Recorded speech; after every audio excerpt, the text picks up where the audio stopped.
everybody? It's the Huge Pop Wrestling Podcast back at you with your boy Huge Pop. Next to me is Cody Cornett. Below is Nikki D, and my boy Rick Reek is next below me. How you guys doing tonight? Oh man, doing good, doing good. Good, Hey, good. Cody, I asked what that picture with you and the Money in the Bank. How long ago was that? 2 years ago, I do believe now. 3 years ago. So on the wall over here, I used to have like a green screen. Mm-hmm. And then I was trying to do my own like Photoshop work and everything on that. Nice. So I thank Matt Rogers for that video. For put that together, and so you got some good looking guys. I don't know about him, but 4 good looking guys on this. Okay. But I thank Matt for that. I appreciate you guys. I appreciate Cody Cornett doing some of the YouTube work, and we are now on Spotify, Apple Radio, iHeartRadio. Right? Am I right? So if you don't mind, I can go over. I have it all by memory. We are on Apple Podcasts, Spotify, Amazon Unlimited / Audible, Deezer, Pod Addict, and anywhere else that you find your podcasting needs around the world. Find us up at it will be under Huge Pop Wrestling Podcast or Between the Ropes, where we do the interviews between the future, present, and stars of tomorrow. Working on getting more audio out there, different shows. We're coming up with titles for different segments and stuff like that. I don't know if we really have a title for this segment. We need to figure that out. I just called this the Huge Pop Wrestling Podcast because that's what this is. This is just this is your show with the three of us as co-hosts or guests or whatever you want to call it. I don't know. We're along for the ride.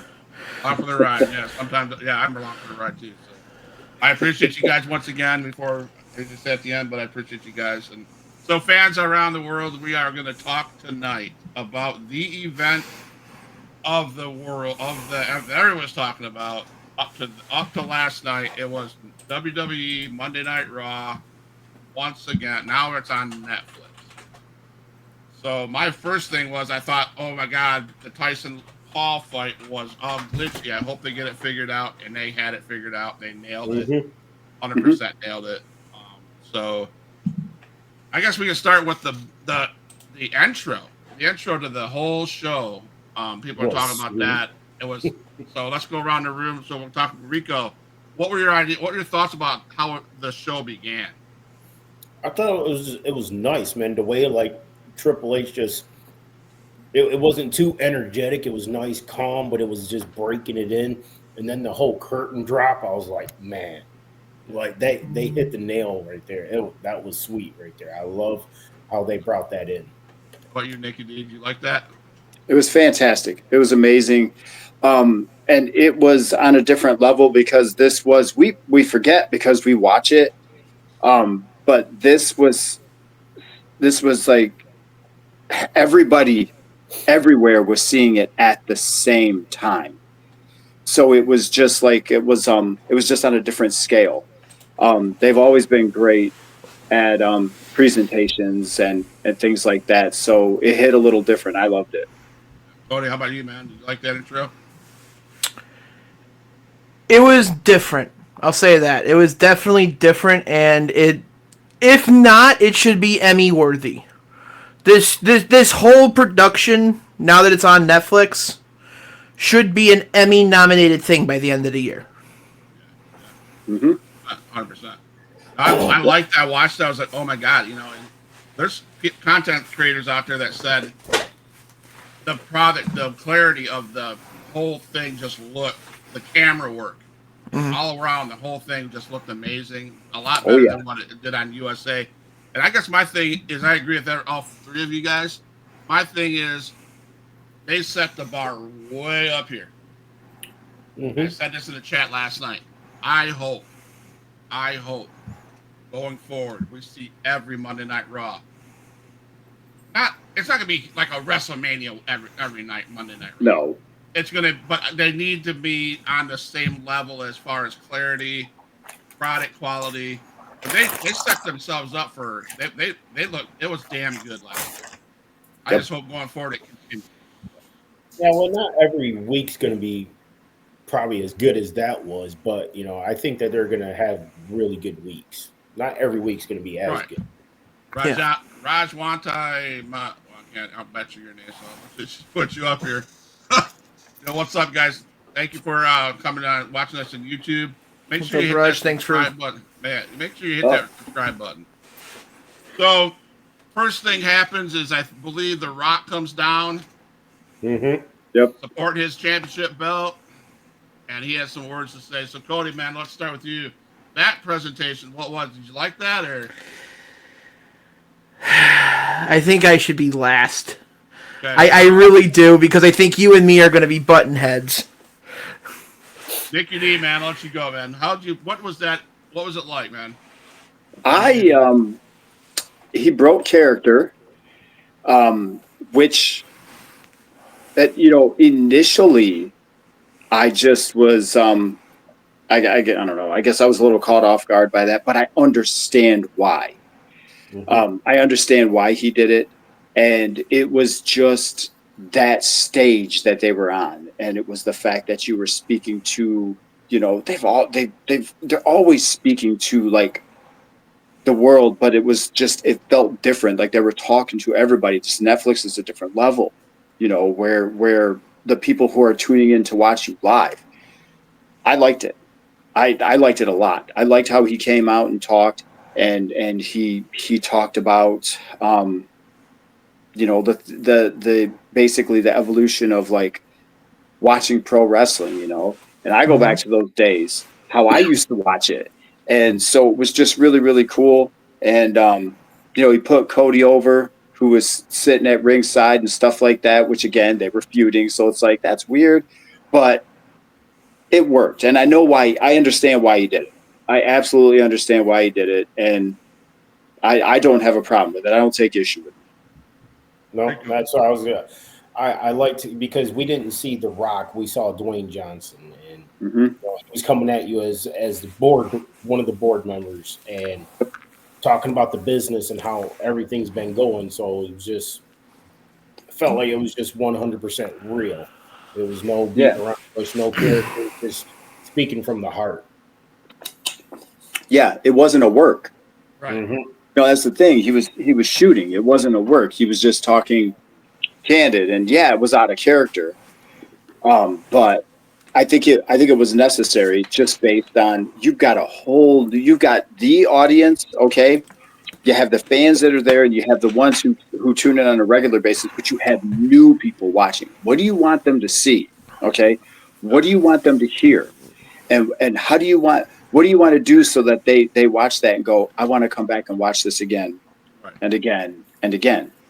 And so maybe they didn't know about those feuds that were happening before. So I thought what he did, looking at it now, I think it was fantastic. Like I thought it was great. It was smart. Yep. So, Mr. Matt Holdoff, whatever you say your name, sorry. Yes, we will talk about that and later on in the show. So stay tuned to those. That's going to be some interesting conversation. My thoughts on that. First of all, Rock, you should have shaved. You look like an old grandpa. Come on, dude. That bothered me. That really did. That bothered Really? That's the one thing that really that was the first thing that bothered you? me. No, Wait. but I cannot say now his. I cannot. I have to. I want. My whole thing goes into what happened after the Roman Reigns Solo Sikoa match, and in the Okay. parking lot with The Rock. Okay. Yep. Okay. I understand, like you said, Nikki D. I understand he's part of the board. He's a leader in the back of WWE or whatever. And to me, yes, he paid respect to Cody. He paid respect to the people that were there. He did what he had to do. Yeah, he did break character. Blah blah blah. I saw that, Cody. It, God what? hell! What? Not you! The chat! The fuck! I'm sorry, that's gonna be my one F bomb tonight, but what the hell? I couldn't read it. Anyway, We'll I keep couldn't it read it. friendly, but if you attack the crew, I'm coming at you. yeah, come on, boy. We can kick you off this channel. Seriously, do not badger people, bro. This is a Wow. this is a not a hate. I couldn't read even what it said. I don't want to put it up there. So We're not going to put it up there. That's just rude. So, but I understand why he did it, why The Rock did it. But, and this is where I believe Cody and I will disagree. That in itself that was okay. The beginning was okay. What happened afterwards negates everything that happened before WrestleMania with the beatdown of Cody Rhodes, etc., etc. Because now you're handing over the Ufala to Roman Reigns. You didn't turn heel. You didn't beat his ass like everybody. I anticipated something else happening, right? But that's we'll talk about that later. But the Rock entrance, that was great. He did everything he had to do as an MVP or whatever, his position in the back. So I was okay with that. Like I said, I have more to say about The Rock, but that'll have to come as the show progresses. Mm-hmm. Yeah.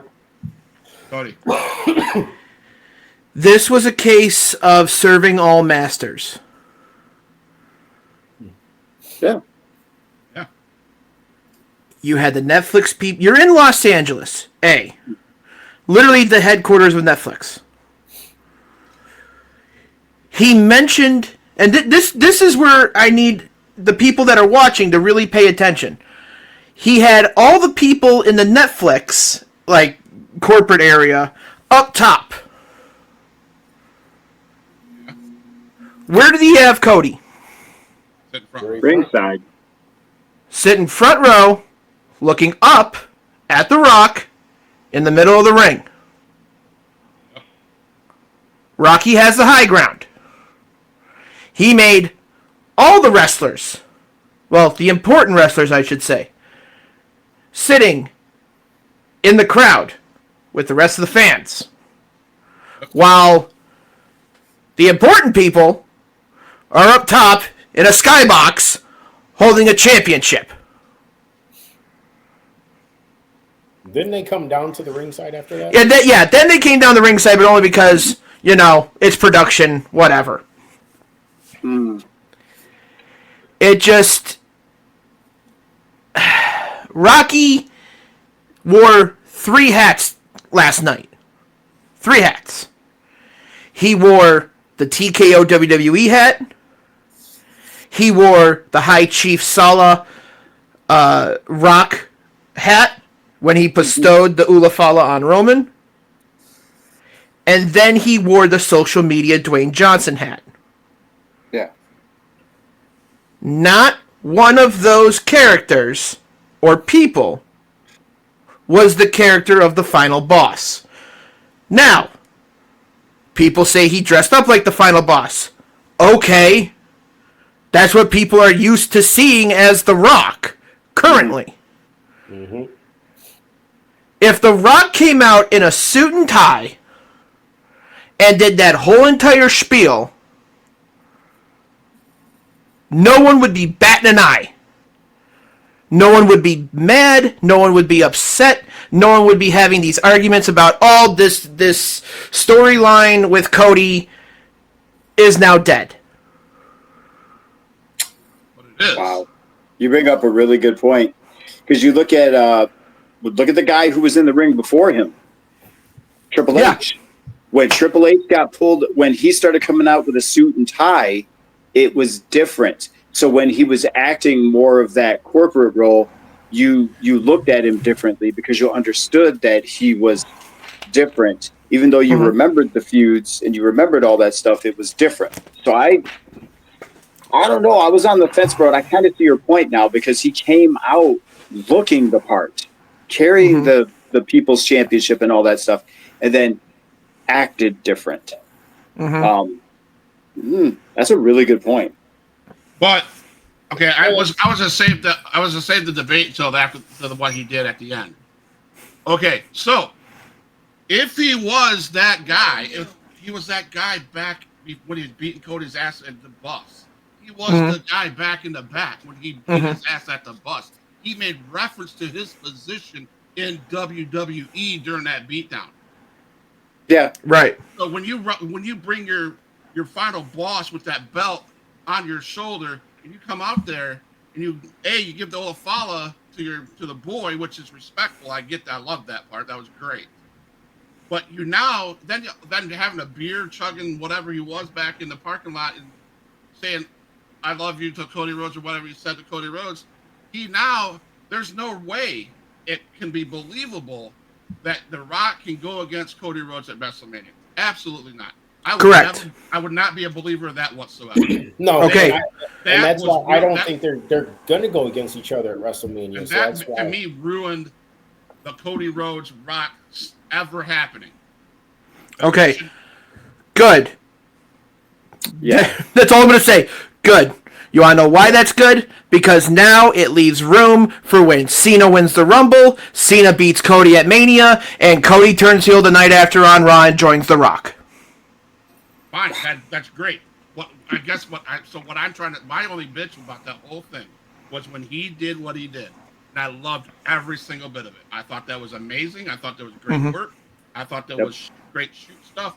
Perfect. The Rock is back to where I like The Rock. I always have liked The Rock. And he did something last night that was amazing. Yes, he wore 3 hats. Sure the hell did it. And he did a wonderful job wearing those 3 hats. But all I said without the whole thing is, well, I don't care. I'm glad there's not going to be a Rock and Cody Rhodes. I'm glad. I didn't want to see that. I'm glad that took place. I'm glad he did what he did last night to negate anything to ever have that be a possibility. See, my big thing with this whole Cody Rock thing that everybody's stirred up about, and I love it. I love it because no one's going to be seeing it out of left field when I've been watching left field since freaking October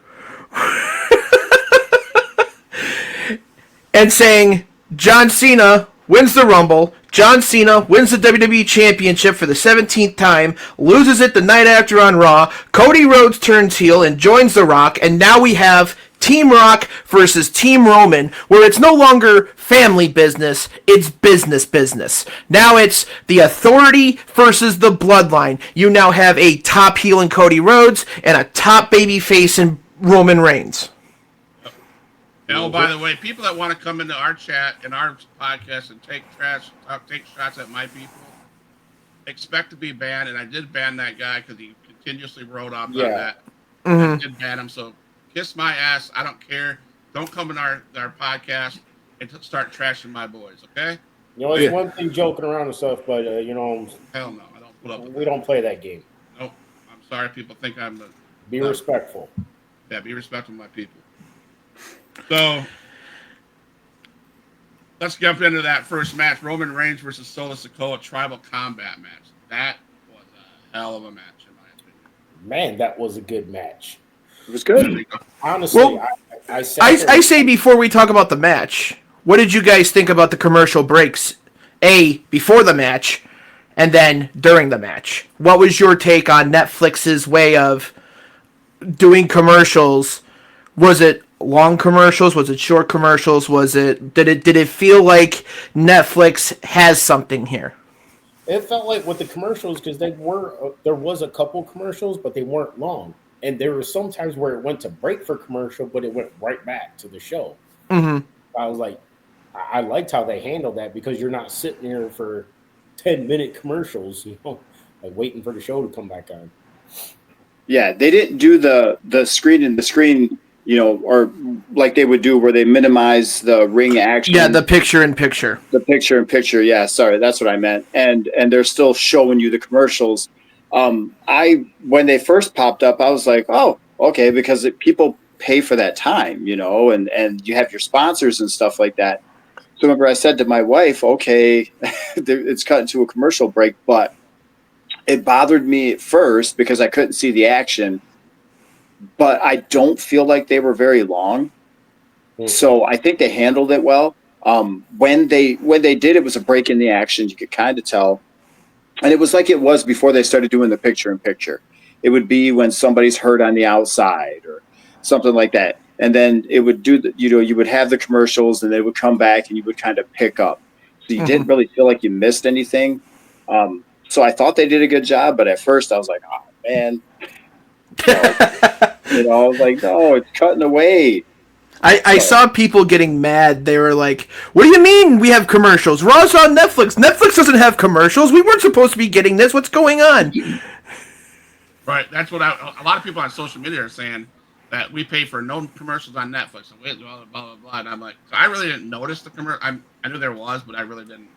I just felt like I was watching it. Those are sponsors though. I mean, they pay. Imagine how much money they pay to have their ads run during Raw. That's never going to change. No. That's never going to change. So, I mean, yeah, it's on Netflix, and yeah, you may have Netflix that doesn't have, commercials or whatever, Right. but which ad-free Netflix does. That's more like a Hulu thing or something like that. Yeah, if you have, That's not a net. It was never a Netflix because Netflix didn't have sitcoms and stuff like that. And then the time that they did put stuff on that was live, it was when they had the NFL games on Christmas Day, and which was a new thing too. That was a new thing, and they played the commercials. But I will say, when I watched that was when I knew, because I was a little nervous after all the hiccups they had during the Paul Tyson pay-per-view event, with the lag and all of that stuff. When those NFL games aired, it was flawless. It was flawless, and that's when I felt comfortable. Like, okay, they'll be able to handle it. They'll be able to handle Raw because you knew a lot of people were going to tune in. Right. So, that anyway, just not to take a bunny trail, but watching those football games, that's when I felt confident that they'd be able to handle Raw and stream it with no issues. Without all the and we glossed over. Speaking when you were saying about the sponsorships, we glossed over the mat. We never talked about the mat. Like, what was everybody's opinion on Fortnite, Saudi Arabia, Prime, whatever, on the mat? TKO. I was like, UFC right there. UFC right there. Yeah, it made it feel different. Like, I was watching it. Like, our youngest daughter, she's 10. She's obsessed with Fortnite. And she caught that in the center of the ring, and she was like, I was like, whoa, look at that. She was like, Fortnite. Like, it's just more advertising, and it made it feel different. The referees were wearing new shirts, new gear. You know what I mean? Like, it felt like you weren't watching something it felt like you were watching something new. And so I liked how the mat looked. I really, really liked it. I got a kick out of it. You get that in your big fight events. You get that in the UFC. They have all the sponsors and stuff like that on the mat, like boxing, So I liked it a lot. Well, WCW used to do it all the time with Slim Jim. Oh, they did. That's right. They did. I think Netflix is pretty smart. They're reaching out to their community. They're grabbing. They wanted to grab more than just wrestling fans. I think they did a great job. And one way to doing it was Fortnite. It got your daughter's attention, right? Yep. Oh my God, Fortnite's in the middle of the ring, and you get these big name games, big name, sponsors. That pays a lot of the bills, right? Right. Yeah. So I mean, that production was like it was ridiculous amount to produce that show. Sure. It got people's attention, and I think Netflix is going to try to grab a different set of people to join the audience of professional wrestling, and I think you're going to see a lot more wrestling fans than we've seen ever. So my hat goes off to Netflix how they handled that. That was TKO or whatever. So that was it felt. I mean, I don't mean to cut back in here, but when you watched the Tyson thing, there was a lot of stuff going on. There were backstage interviews. There were ringside interviews. There were all these things that were happening. It just seemed a little unorthodox, and it seemed like they were kind of like trying to figure things out, throwing stuff at the wall to see if it would stick. And some people were just kind of doing their own thing. Interviews were just kind of like whatever. And I was concerned about that because it was like, I don't want to say a free-for-all, but it just didn't seem very corralled. It didn't seem controlled. Raw was different, but it still was not out of control. Everything was, the only thing I saw was when, what's his name? I forget the rapper's name. when he came out. Yeah, whatever. Travis Came Scott. out with Jay. Travis Scott, the WWE Hardcore Champion. He came, he came out. He came out with Jay, main event Jay, and he was smoking. I was like, oh shoot! That was the only thing I saw that was like, he was smoking, all right. yeah, that was the only thing I saw that was like, can you do that? Los Can you Angeles. do that? It's everything legal. else- inside the building, no. I didn't think you Oh, could yeah. inside the building. Well, it's Travis Scott. You're really going to tell him no? Yeah, right. But anyways, back to what Scott said. Let's talk about tribal combat. You know, ultimate tribal chief. Yeah, I was gonna say. I honestly, when it started, I was kind of dreading it. I was like, man, I want this to be a good match, but I was kind of worried it wasn't gonna be. It was just gonna be, okay, is this over yet? But they surprised me, man, and I really liked the match. It was good back and forth, and I liked how Solo had control 3/4 of the match. Yeah. Yep. They introduced all these it just felt like such a different show. It was so cool. And they introduced all these new camera angles that we'd never seen before. And just that high def picture and the camera angles, they were fantastic. They were too good because sometimes I call Solo like talking with Roman during the match, which usually that stuff gets covered up. Those cameras were like really good. They were right in there. So I was like, oh man, I caught him a couple times like, hey man, Yep. But that's the thing, man, that was, it just showed the quality, like what they're doing, just the way it was almost like there was a moving camera on the turnbuckle and just all these different angles. It was sweet. The match itself was very, very good. And I was dreading that it wouldn't end the way that I wanted it to. I didn't have a problem with the match. I was just like, we're going to actually get an end here. We're going to actually end this thing, and so no, I loved it. Great match. I thought it was a great match. Of course, I wasn't sure what would happen if Solo would have won that. I wasn't really sure what angle they'd go to. I almost thought, in my opinion, I almost felt like you had to give it to Roman Reigns to continue on. It had everything I thought. It was a great match. Everything I thought. It had spears, had spikes, had everything, had interferences. I was hoping for, because you've seen all over social media that Fatu might turn on Solo. I was hoping that was going to happen. There was an opportunity for it to happen. I was waiting for it, and then it didn't happen. So I was kind of let down a little bit about that. Right. But it had everything that every tribal combat would have had. And it told a story once again. And in the outcome, I loved the outcome. I loved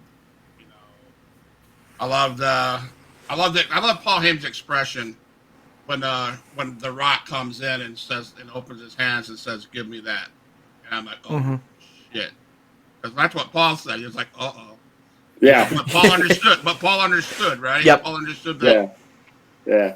That's great, man. The Rock is in this position now, and he's going to give the follow to Roman Reigns, and I can say that I'm glad that story is over. He has to follow back. Let's move on. Let's go. What's going to be next? So, yeah. Exactly.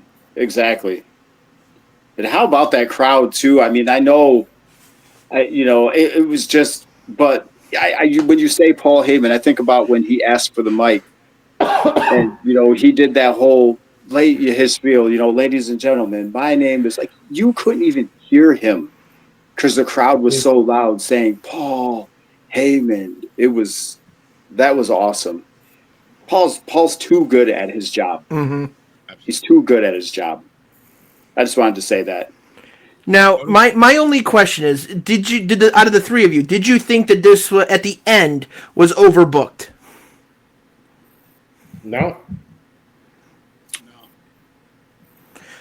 I personally feel you could have went without the Hogan appearance, But Oh, the whole show or the match? No. I'm saying this He's talking match. about the match. He's talking about the match. Yeah, just this match. Calm down, Reek. Oh, I was like, when the fuck did Hogan get? Oh damn! I did it again. When did Hogan get involved? This is going to be a hard learning curve for me. I apologize. I don't think it was overbooked.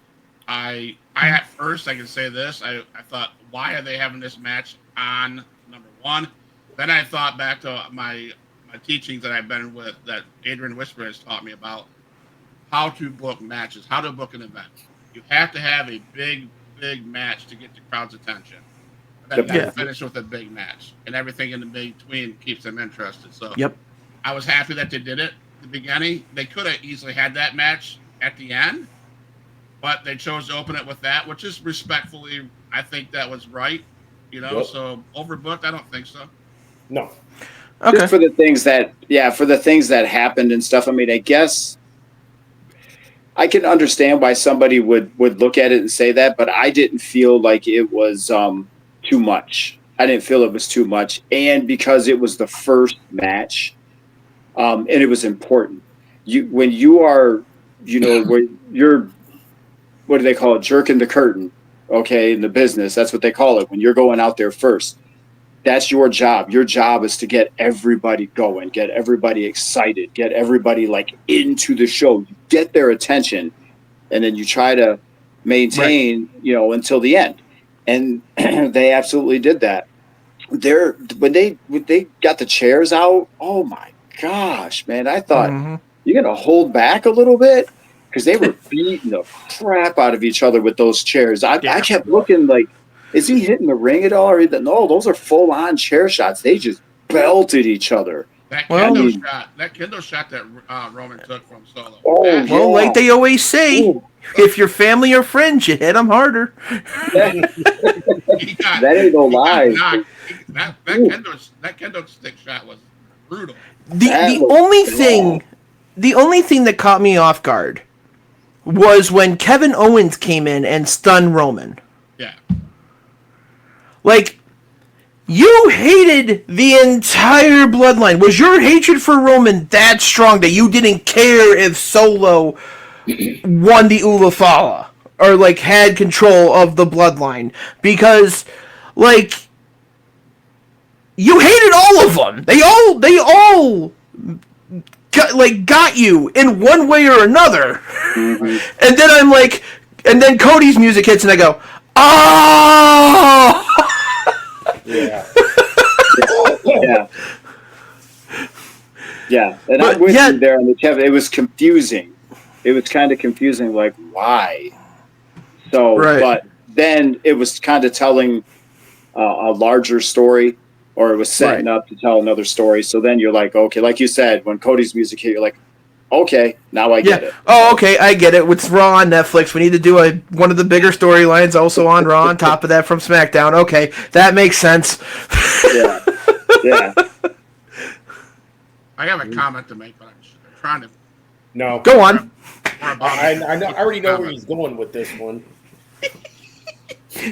Okay, I'll just say it. We got to move on, but I want to say this real quick.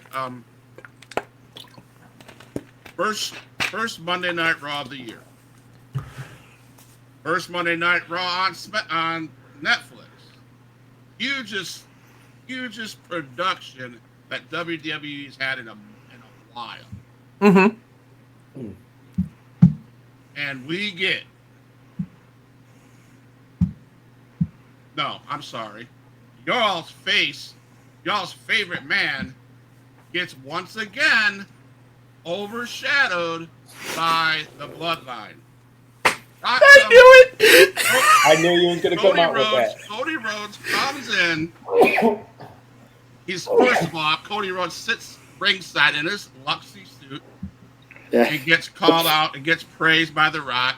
Then he's gone, and then the first match happens, and he runs down without the blazer in his Luxy suit and does this whatever, and he leaves again, and we never see him except backstage drinking beer, whatever it was. Well, actually, if you look at the timeline, it went Rock praising Cody, and then the TikTok video. Yeah, Because then he runs out with the outfit from the TikTok video. Yep. But he's our guy, though, right? Oh, he's such the champion. Oh, Well, like The Rock said, he carried the company on his back. He's a And champion of Raw. I guess This- he's from SmackDown because Rico just pointed that out. He's from SmackDown. Yeah, I get that. But okay, so let's back off on Mr. Cody Rhodes, Mr. Face of the company, Mr. Carry the company on your back. But we didn't even see a men's championship, Gunther. We didn't even see Gunther there. No, that Just was a the big video. thing I had. Yeah, just a little That's video my about question. it. That's We got it. this big first event of the year on Netflix, and we get none of our heavyweight champions except for Mr. Cody Rhodes running down in his Luxy suit, but he got overshadowed again. I mean, It's not his show to be overshadowed. That's the way I was looking at it. But It's he's not our his boss. show. He's our champion. Ooh, no. Yeah, and God. this and this watching it, and then when you made that comment in the group text, I agree with you. I don't want to agree with you, but I agree with you because you had a video montage and you just had Cody was just there. Those are your champions, like those are your champions. Gunther, like that's all I saw of him. I'm not trying to hate on Cody Rhodes. I'm saying this. I get it. He's your SmackDown champion. Now, I'll go another step level higher. Okay, we're got Raw now on Netflix, and everybody's talking about the production that Netflix gives so much better than USA. And that's where your finish the story champion is. He's on SmackDown on a, let's call it a B show now, right? Because Raw's going to turn into the number one show. Are you going to take your champion Cody Rhodes and bring him to Raw so he can at least get some kind of I don't know. Probably not, because probably not, because what Roman was SmackDown, like the Bloodline, that was all SmackDown.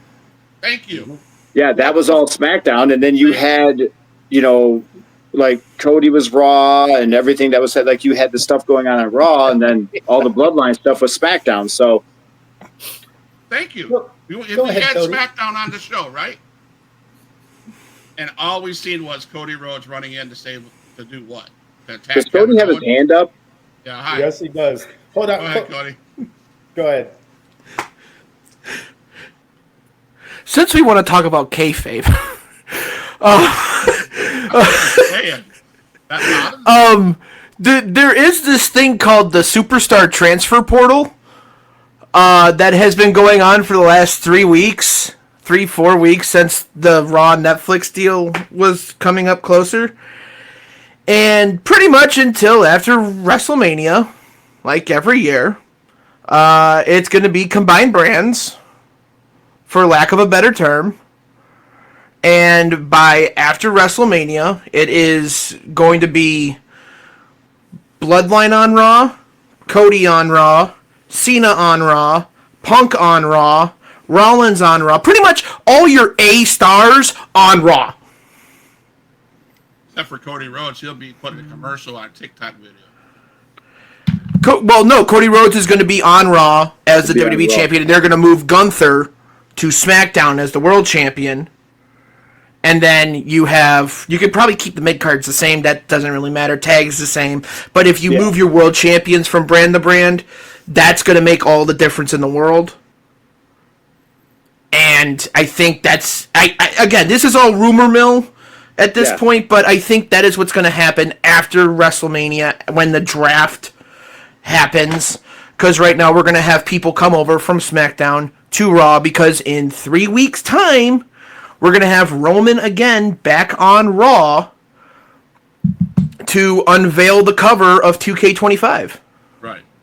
So, but okay. So then that you're answering my question, because you're going to bring Cody Rhodes because he's getting suffocated on the other show. He's getting just not suffocated. He's getting overshadowed.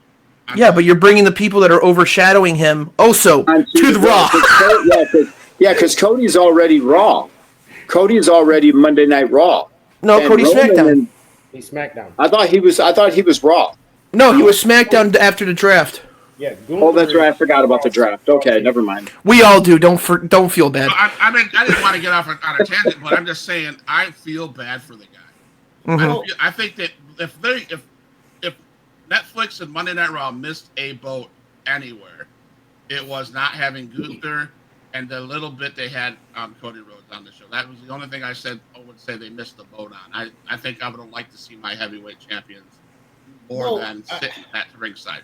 I said like, you don't always have to have the champion shine so bright over everybody. But in a event that huge, Rico, wouldn't you think you'd want that?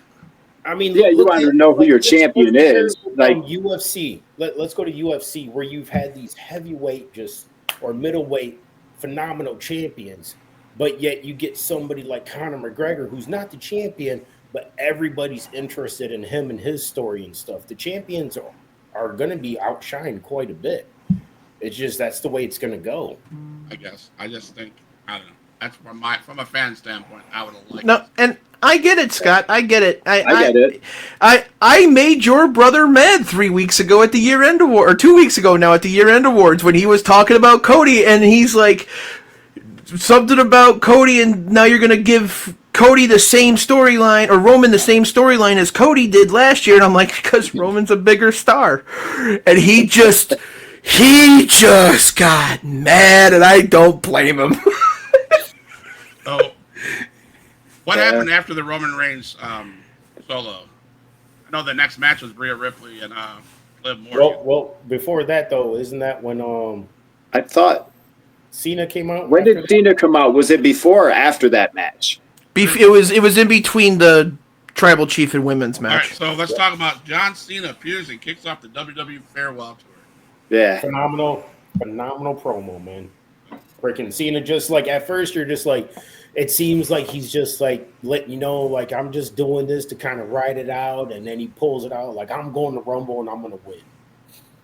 Yeah, because he said, we would take. He's like, you can't say never. He's like, so I can't say that because in this business, crazy things happen. So he's like, it would take a miracle. Like I would have to win Money in the Bank, or Elimination Chamber, or the Royal Rumble, and just the way he did it was like just awesome. It was awesome. I will most definitely miss his I'll miss all his stuff when he's done because he's a master at that. Just getting everybody. He let him down because he's like, guys, he's like, I'm not talking. But when he made reference to the streak, he's like, I'm not talking about the streak that Roman had so many days where he was talking about his champion. I'm not even talking about the Undertaker's streak at WrestleMania. He's like, and he said how many days it's been since he last won a match. 2,803. There you go. And I was like, wow. Would anybody like to know what year, what event, what opponent? The last time he won was at WrestleMania. Oh, wait, that wasn't a match.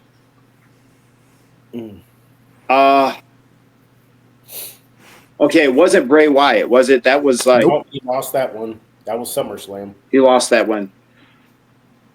Come on, Statman, tell us.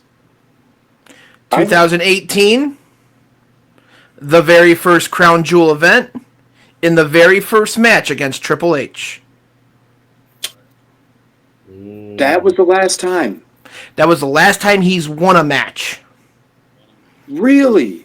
Yes, that was 2018, very first Crown Jewel, last time he ever fought Triple H in the very first opening match of Crown Jewel's pay-per-view history. And that's also big names. They went out and they did the first match. You said that was the first Crown Jewel, and that's kind of similar to what they did on Raw right here, just to that point. You have Roman's out there in that thing. Solo's getting up there. But wow, I didn't know it was that long. 2018. Yep. All I got to say about John Cena, that was a great promo. I grew up watching John Cena. I love John Cena with all the excitement, energy he brought to the thing. I just hope, my hope for 2025 is They make it interesting and not stupid. That's all I have to say. I hope if they're going to give him a belt, we talked 3 weeks ago. If they give him a belt, I hope that it's not a one-off. Like, get it and drop it. You know, It's going to be. I want him to. If you're going to give this man, I said this before. If you're going to give this guy the belt to finish off his 2025 farewell tour, give it to him. Let him carry it for a month or two. Don't let him carry it for a day and get it. I mean, to me, that would be pointless. Might as well just keep it on Cody Rhodes at that point. You see how worked up the fans got, though, when he was telling them that, there's not going to be a record-breaking. They were mad. He would have to be like 17 to break. Yeah. And he was saying that. Everybody was all upset and stuff like that. Like, they are behind that. That's actually something that you could kind of build on or whatever, and it would be awesome. There's lots of different ways they could do this, but I'm excited for it. I hope they do it, and I hope they do it well. Who brought this jackass back on the thing? You see this belt here? Yes. I am probably one of the hugest Cena marks in all of WWE's fandom. Because that belt right there made me love John Cena. Okay. Fair. Nice. Well, listen to my comments. That's fair. So you be later on in the show, you need to take it easy on me. That's fair. I agree with you. That belt means a lot to me. And I would love for him to go to SmackDown, win the U.S. title, bring that back for a month for Thugonomics, and just have a ball with it. I agree with you wholeheartedly right there, man. Yeah. I want to see Thugonomics one more time. Right. Now, to Scott's point of making sure he doesn't have it for a day and dropping it, he's had it for less. He's had it for a total of 8 minutes one time. Yeah, but not in his farewell tour. So that's why Scott's saying that. No. Even in the farewell tour, because it's going to be a storyline thing where Cody turns heel, joins The Rock, two of the biggest people who could turn on John Cena and make John Cena the biggest face in the company that they need to for the year, and then let him have all these dream matches. Don't do it right up. Don't do it the next day. Come on. That's cheap in my opinion. That's cheap heat. He won the Elimination Chamber for the belt. Vince came out, said no. Batista beat him and won it in 8 minutes. Not on the farewell tour. Yeah, but that was still Cena carrying the company, not going anywhere. I think I think that would really tick a lot of people off if they took it off him really fast on the farewell tour. It's just to get the record. That's all it is. It's just to get the record. I know. I understand. I get it. But I think it would upset people. Here, this will be an analogy for Scott. He'll get this analogy. Cody Rhodes dropping the title to John Cena to get it back the next night is the same thing that happened with Michael Strahan and Brett Favre.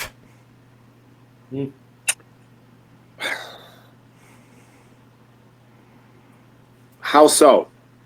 Brett Favre, they were winning. So Brett Favre and Michael Strahan, I don't remember what team Strahan was on at the time, but they had no shot at the. Okay, he was playing the Giants. Had no shots at the playoffs. This was the last game of the year. Correct. And there's 3 minutes left of the fourth quarter with the current record holder still in attendance. Yeah. Yes. And Favre's like, I got caught. I'm going to take the hit. Strahan gets the sack. He's now the record holder, and the guy still holds a grudge to this day against Brett Favre. Anything happening? Yeah, because he says, he claims Brett Favre that, I watched that game as it happened, and there was a timeout, and everybody was talking and stuff like that. I can see why people feel that way. I guess I can see it. But Favre often talked to the defensive guys on the other team and joked around with them because that was just who he was, as a player. But when he came through there, yeah, you see big old Michael Strahan coming at you. You're not going to try to you're just going to go down. Like, great, here he comes. But it was that conversation beforehand that makes people think that it was right. Like, hey, I'm going to give it to you. I'm just saying this is a legend in the business giving back, and let him have it for the day. Just let him have it for the day. Get the goddamn record. Let him tie the record for most Rumbles won. Him and Austin, the two goats of the entire company, and then have it for the day, and then go have your dream matches. Just get the records, get it out of the way, so that the rest of the year, from April to December, we can have John Cena farewell tour. If you leave it up to him, which I do believe, just based on what Triple H said when Cena initially made that announcement, Cena will have a lot of say-so. It's something that they're doing together. It's like a collaboration. If you left it up to him, I'm sure he would do that. Because even like he said, my time is done. Their time is now. Mm-hmm. Or my time, you know what I mean? However he worded it, but basically he was just putting everybody else over. If you left it to him, he would do something like that. Don't think I don't agree with you. I do agree. I see what you guys are saying. I see Cody. I see the point where you're saying, Cody, that let him just get the record. Just get on with life, right? Yeah. I get that. But there is so many more thugonomic Cena fans out there that want him to beat Cody Rhodes and carry the title through 2025. And I think if you take it off of him, which is I guess now that I listen to what you say, it's okay. But these thugonomic punks or whatever, the fan base that he has behind him, they're gonna be pissed. And how is WWE going to handle that? It wouldn't be the first time that the fans have been mad at him. Really? I want him to carry it for a few months after. I can see why that it would make sense to lose it the next day. As a fan of Cena, I would want him to carry it. I want him to come out with that chain wrapped around his hand again and beat the crap out of Cody. That's what I. Oh, there you go. I'll accept that. Well, that would be something different. But he's different, and that's when I look at him, I'm like, he's not the same Cena that he was. Right. You could just tell, like when he had his last match, when he came back and had that feud with Roman, and I popped, and I was like, holy crap, I can't believe this. Yep. And it was all that stuff, like when Roman was trying to find his footing, and Cena chewed him up and spit him out, and that was still Cena. Oh, you're talking the first time they fought. I'm talking the first time. And then you fast forward, okay? You fast forward a couple of years, and they were completely different levels. That's where Roman was Roman. Yep. And Cena came back, and when they were in the ring together, I was like, oh my gosh. It's right. Like it just he didn't seem like he was on that level. I'm not talking skill, popularity, none of that stuff. It was just Roman was here. Mm-hmm. So that bothers me sometimes because I'm like, oh, John is like, plus he cut all that stinking weight because Hollywood, they're like, oh, we want you to be smaller to do our movies and everything. They do that with all the wrestlers. They do that with all the bodybuilders. Well, The Rock did too. They did it to The Rock too. Pain and Gain. I'm going to go there. Pain and Gain. You watch the Game Plan. You watch all of his other stuff that he did. He got really, really lean and really, really small for the Tooth Fairy and everything. Like they made him drop a ton of weight because that's what Hollywood does to you. They always get these guys like, we want you, but we don't want you like that because you're too big and we want you to be able to fit into these other roles. That's what they did with Cena. They got the movie with Mark Wahlberg, Pain and Gain. That was the biggest and swollest he's ever been. Period. And he could lie up and down on a chart and any type of test you could take and say he never did enhancement drugs. I'm gonna call BS because there is no way someone goes from lean to I'm the Hulk to going back to lean without taking EDs. There's no way. Yeah, he did Pain and Gain, and then also when he was in the Hercules. Yeah. Hercules, he got really, and then he just stayed big. Like he was Thank you know what, God. I'm going to stay here because he was established, and it didn't matter if because people were going to hire him. Yeah. But in the beginning, you're trying to kiss their butts and make them happy. And so they want to change your look. They want to change this about you, change that about you. So he was really small for a lot of those earlier roles, like really small. And that's what they did to Cena for no reason. And you got to grow your hair out too. That's another thing that ticks me off. Cena always had this short hair. Okay, I didn't mean to get this onto a tangent. They could have just left his freaking hair alone, dude. He had the sweet military haircut. He's thinning a little bit back here. You couldn't tell when he had that sweet, buzz cut and that thing he had going. But no, they're like, we want you to grow your hair out. Why? And, we want you to have a comb over. Like, gosh, dang, dude. They sunk their teeth into him, man. And they're like, Hollywood annoys me. Anyway, I'm done. I will agree. If he doesn't, I don't want him to be looking stupid out there in his matches. I want him to be, and if he, like you said, Nicky D, he made the statement. It's their time. Mm-hmm. My time is over. Now, with that mindset and that I would say, okay, one and done, win it, lose it, because I don't want him to look dumb, not being as high up there as Roman Reigns and some of these other athletes that are so much more athletic than he is now at his age, right? I think that one and done would be all right. But I just, as a fan, I'd like to see him have some good matches worth something like belts or something like that. So, anyway, that's my Cena thing. And I think that's what everybody wants. They want to just enjoy that last ride and. Yep.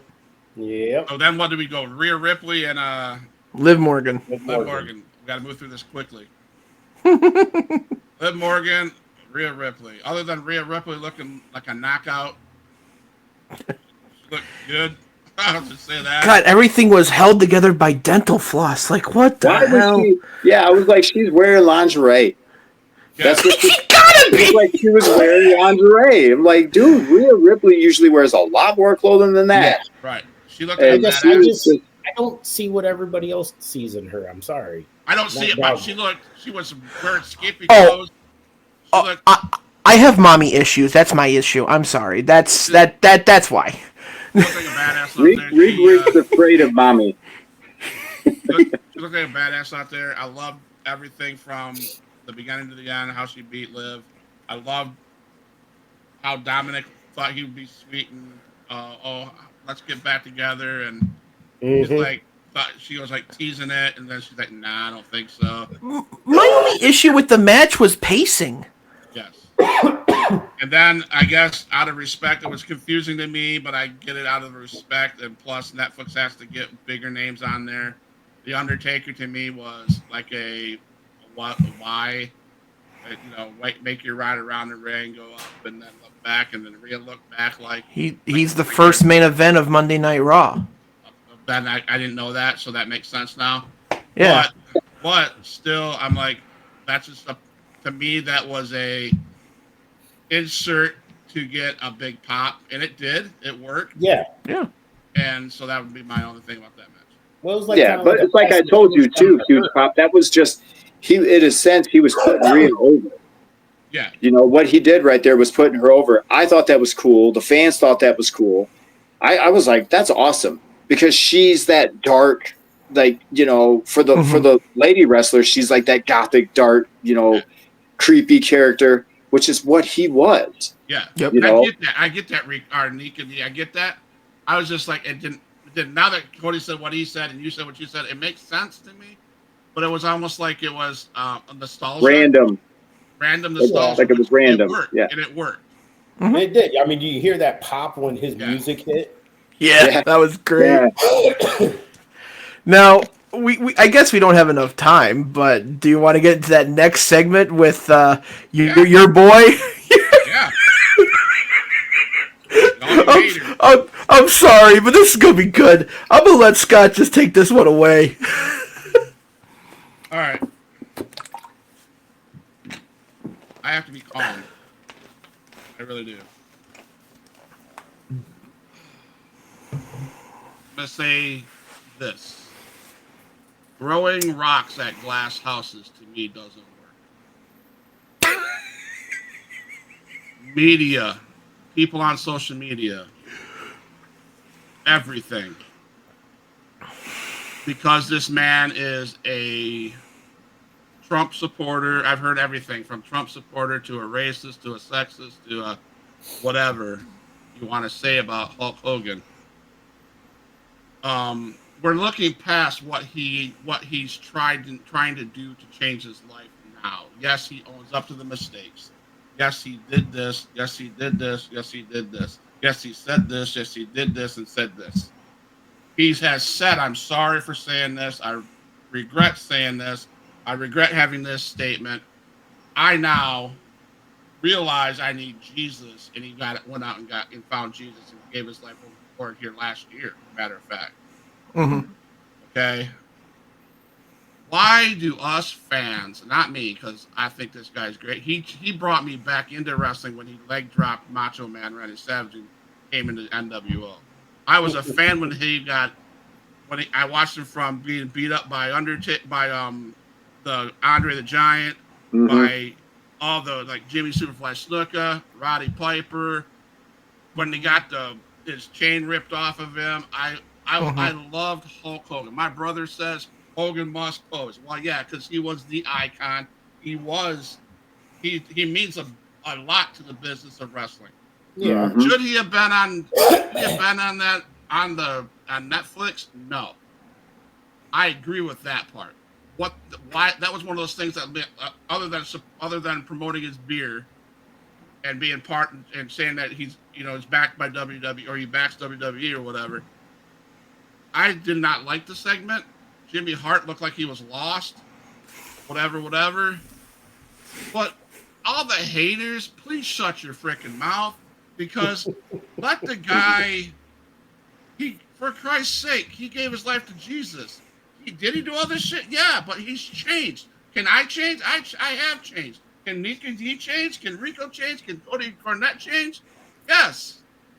Well, none of us in this room or on the screen can say that we never messed up.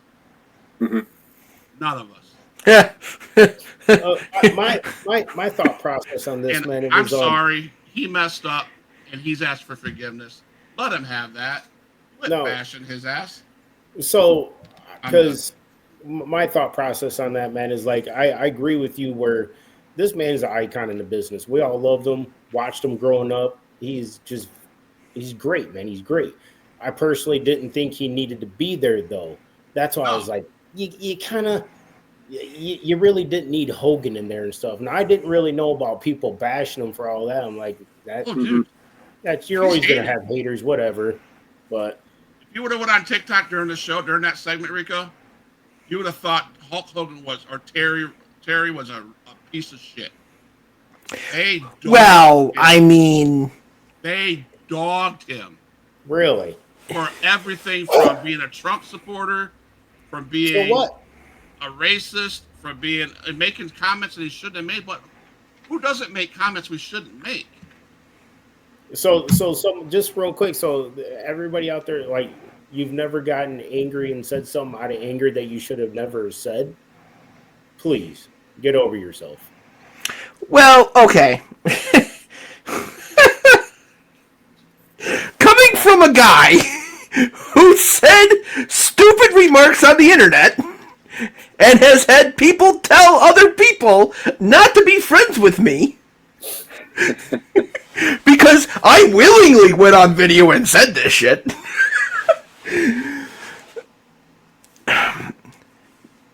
Terry Bollea, Hulk Hogan, being video recorded by Bubba the Love Sponge in a adult situation with Bubba's wife, which, by the way, the myth of steroids is wrong.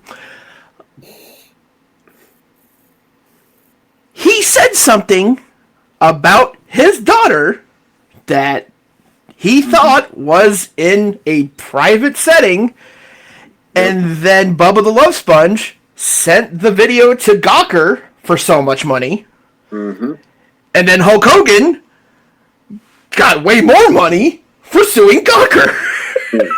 Yep. Now,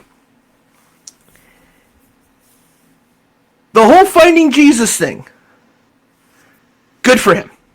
I'm glad. You know, if that was something that you needed to do in your life, all the more power to you. No notes, no nothing. You go do what you need to do, Hulk. And I love you. Because without you, we are not doing this. The four of us are not here tonight talking. Yep. And I think the general consensus is didn't need to be there. That's fine. You're in LA. You're in probably the wokest city in America. And you bring out Hulk Hogan, who has gone through the ringer. And you really thought that was a good idea. Okay. But it worked because people are booing him. And guess what people are talking about on the social media? How bad Hogan got booed on where? Monday Night Raw, Netflix. I think WWE is smart. I don't think WWE thought he'd get booed like that. But No. he got booed out of that building. And should he have been on that show? No. There was no reason for him to be there. To promote a beer. That's all he did was promote his beer. But I wasn't upset about him appearing on that for that 2 minutes he appeared.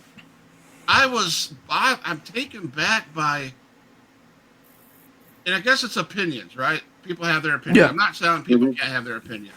But the way they destroyed the icon that they worshipped back when they were watching wrestling ticks me off, because how are you going to look at a man and throw rocks when you are probably doing something just as bad, if not worse?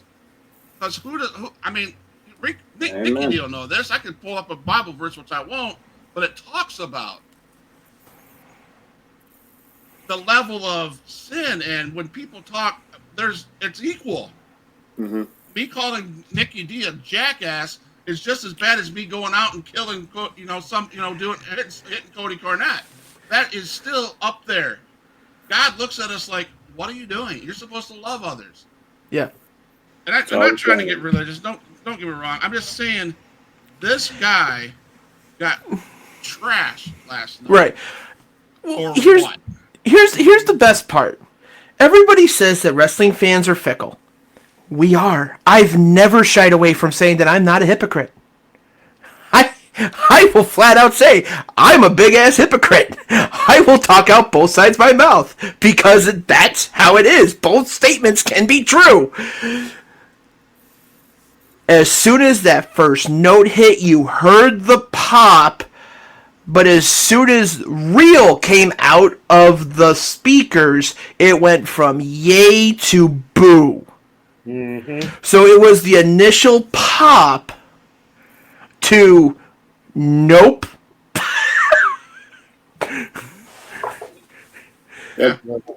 Cody said it perfect. That's like both things can be true at the same time. So, first off, that was the wrong venue in the wrong city to have him come out. Yep. Just 100% agree with Cody on that. That's a fact. That was the wrong place. Should he have been there? Yes, because you're trying to.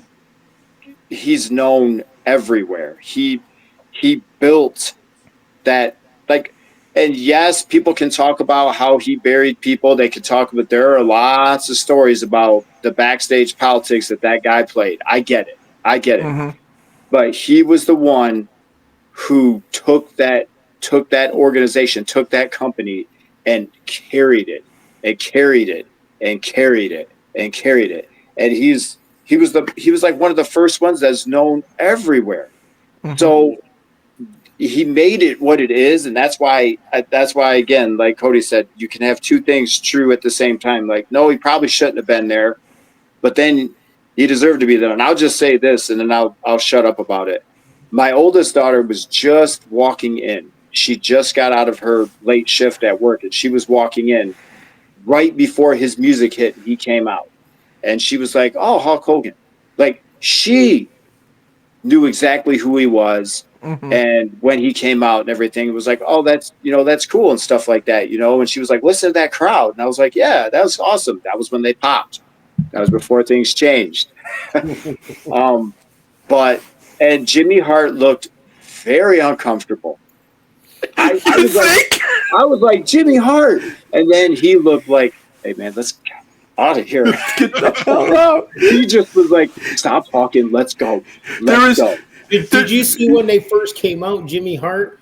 I was like, I'm sorry, just to say it looked like he sniffed a line or something. And then they Listen, I had the convention on in June last June. I had a conversation. I had a chance to talk to the guy. This is what he says. I asked him if he was going to. I think I asked him if he was going to the next pay per view. He goes, son. He goes, WWE calls me up, says where to go. I'm going. I'm under contract. I'm going. So he probably got the phone call from Tripp and said, "Hey Jimmy, need you in LA. That's what we're doing." And Jimmy's probably like, "Are you sure? Are you sure? Like, I'll come, but are you sure? Are you sure we need to do this?" And that's probably exactly what he said too, because he was out there. He waved that flag at first, and then he was like, "Come on, man." So basically, what he said is, he told me, he goes, "I'll go anywhere they want me to go. They pay me good money. I'm gonna go." That was the segment. The last thing I want to say about this segment, there was a meme that came out like hours later. It's Hogan and Jimmy backstage, like in a shot that they did like years ago, and it's like, and it just says Hogan talking, "Jimmy, you have so much heat out there, brother. That's not good for me." I'm just like, you know that conversation was like something like that. I read that online earlier. I died. Like, wow, Jimmy, they were really booing you, man. I mean, those same people, those same fans that are bashing them show up at his bar in Clearwater. Well, yeah. Again, like I said, wrestling fans are not afraid to say they're not hypocrites. Oh, yeah. So then we moved into Drew McIntyre, Jey Uso. I thought this was a very well done match, especially the ending. Okay. Yep. Surprise ending. Yeah, I was like, oh. Surprise ending. Yep. That was good. I didn't expect that. I thought Drew was gonna kill him. Yeah, he was gonna kill him. So I was surprised at that. It sparks that where Drew's gonna be even more of a heel now. He's more angry now, and like you were saying, Cody, about possibly him and KO, little what's called faction or whatever they type together. You think that made him look weak? No, not at all. No, because he was so angry at Jay for doing what he did with Roman, because he broke off and now he helped him again. Now his mission now is, well, I understand CM Punk, he took a bribe, but you three need to pay, as in Jimmy, Jay, and Sammy. Yep. And his ego got the better of him. You think we'll see another Jay? That's what it was. Match? I don't see why not. It wasn't bad. Mm-mm. Yep. Yeah, that didn't make him look bad at all. Like, I feel like, talking about the ladies' match, if they would have had Rhea drop, to live, I felt like that would have hurt her, because it's like, really, she's been trying to get revenge, she's been trying to do all this stuff, and that ending made sense. This ending I didn't see coming, but it didn't hurt. I mean, obviously it didn't hurt Jay, and I don't think it hurt Drew either. It just was like hey, I got you, and I'm out of here. We rolled him up, and it was a good match, and it was, and Cody said it perfectly too. It was his ego. I'm going to punish you. I'm going to keep beating the crap out of you instead of finishing him when he should have. Right. He's like, no, I'm just going to keep doing my thing, and his ego got him. Kind of like the world really well done. When his ego exactly. Yeah. But then we get to the last match. It was a great match. CM Punk and Seth Rollins. I didn't get to see that. You see that one? No. I don't Oh think it my was- god. I don't want. I believe Drew McIntyre and Jey Uso was probably better than this one. I think, in my opinion, CM Punk versus Seth Rollins was good. What are you looking for? Did I just drop into an alternate reality? Like, what the? First of all, that was the ugliest outfit that Seth Rollins came into the ring. I can't stand that. No, he's had uglier. Yo, Wait a he's minute. way You're talking uglier. about what he wore? That like what he wore down to the ring? You Or reminded you talking me about his of wrestling gear?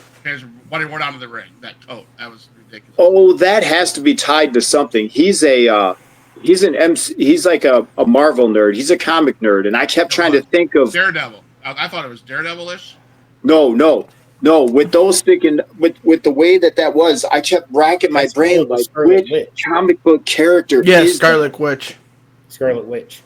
okay, because I would say he and Becky Lynch will do that. They will wear those outfits, and us nerds are like, "Oh my gosh, who's that?" And I kept trying. Oh, to Rhea think of does it too with Dragon Ball stuff. Yeah, dude, it's awesome. It's awesome. So I loved his outfit because yeah. I'm not saying that was a bad match, Coach. Don't get me wrong. I thought that was match of the night. If not, we already have a contender for match of the year. My problem with that match. Let me just say it out loud. Okay. I loved the first time that Seth tried to do the CM Punk move. Mm-hmm. I loved the first time that CM Punk tried to do the Seth Rollins move. Okay. My issue is how many times are you going to kick out of a head stomp, or you know what I'm saying? How many times are you going to kick out of that move? 5 times. I've seen that they did that at least. They did each other's moves like 3 or 4 times. And then how many pedigrees are you going to kick out? Of? Yeah. You're going to get your face pounded to the ground 5 times with a pedigree and still kick out? No, that was not believable. Well, I said it wasn't one of my favorite matches. well, it takes you Yeah. back to remember the Warrior versus Macho, the career-ending match, where Warrior hit him with everything and he still kept kicking out. But I didn't need to. But it was rare though. Yeah, that was a rare thing. And Yeah, in the 90s. Yeah. well, even as you got later in the 2000s, that's why I kind of agreed with Huge Pop, because these are finishers. Now, granted, when they're doing the other person's finisher, you can say, well, it doesn't have the same effect because, like, Right. Rollins is doing the GTS and all that stuff. I get that, but it's like they're still finishers and you're still kicking out of them. And Right, and don't get me wrong. I thought it was cool that Yeah. they were paying homage to each other's finishers, and even Triple H's finish. I get that, but I didn't need this. It was unbelievable. It was not believable whatsoever. As far as how many times you're going to do a finisher, they did that finisher probably. I've seen probably 10 finishers in a match. Yeah, I think. I saw 5. I must. I mean, I just was. Well, wait, hold on. 2 pedigrees, stomp, 4 GTSs. Okay, 7. Close. I was going to say it's got to be close to 10 because there was a lot. To me, that took away from the match. Okay, I liked the match, but to me, what took away from it was them 7 to 8 to 10 finishers. Why? So, I guess because this is from my point of view at least. When Rollins, so in order were the finishers. Rollins did the GTS. Punk rolled out. That there wasn't a kick out after that. They both got back in the ring. CM Punk tried to do a stomp, screwed it up, and got a 2 count. That's fair. He screwed up the stomp. Mm-hmm. Then they went back out to the announcer table, did the pedigree. Seth is messing with his leg. Went back in, did another pedigree, messed up his leg, and CM Punk kicked out. And I'm like, okay, it's not Triple H who does it, so fine, whatever. Mm-hmm. Then Rollins went for another GTS, Punk reversed, Punk hit the GTS, fell down. Rollins landed on top of him, which, by the way, called back to Jon Moxley at All Out 2022. Picks him back up, hits a second GTS, and goes night-night.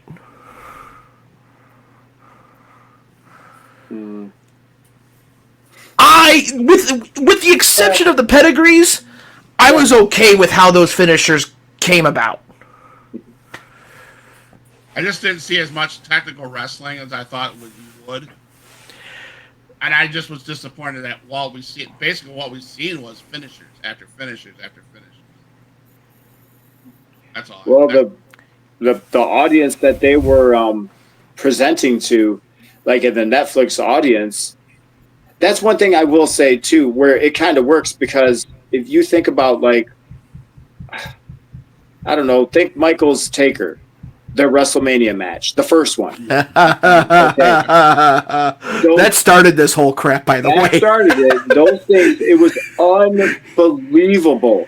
You could have something like, well, what was it, WrestleMania 3, where Savage and Ricky Steamboat had all went those like 40 minutes.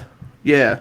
Yeah, they had all those near falls. That was insane. You're kind of taking something like that, and then you're taking the finishers where it's like, that's a near fall, and it just builds up. It builds up the audience so much, and that's probably what they were doing, is they were trying to just show that. So I see both.